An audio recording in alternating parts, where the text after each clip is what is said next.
Friends, praise the lord. నేటి మన topic మోషే విరచితమైన 50 అధ్యాయాల అన్ని ప్రారంభాల అందమైన గ్రంథం ఆదికాండం. దీనిలో దేవుడు నోటి మాటతో యావత్ సృష్టిని చేశారు. త్రియేక దేవుడు తన స్వహస్తాలతో తన ఊపిరితో ఆదాము ప్రకటింపు నుండి హవ్వను సూచించారు.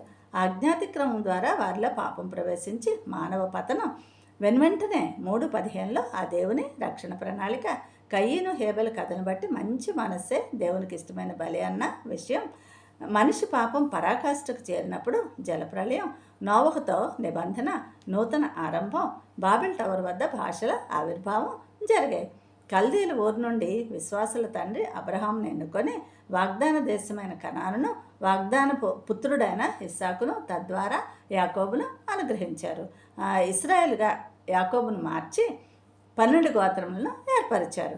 వారిలో యోసేపును అన్నలు ఈజిప్టుకు అమ్మివేసిన దేవుడు అతనికి తోడుగా ఉండి ప్రధానమంత్రిగా హెచ్చించారు.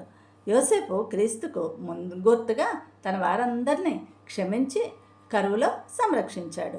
70 మందిగా యాకోబు సంతానం ఈజిప్టులో ప్రవేశించి లక్షలాదిగా విస్తరిల్లారు. యూదాగోత్రపు సింహమైన ఆ యేసును గూర్చిన ఇశ్రాయేలు ప్రవచనం, ఇశ్రాయేలు నిర్గమనమును గూర్చిన యోసేపు ప్రవచనంతో ఆదికాండం స్వస్తి పలుకుతుంది.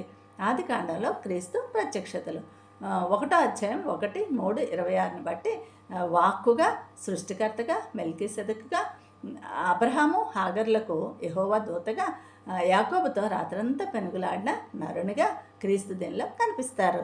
ఇస్సాకు బలి యేసు బలియాగమునకు ముంగుర్తుగాను, జీవవృక్షము నిత్య జీవమునకు గుర్తుగాను ఉంది.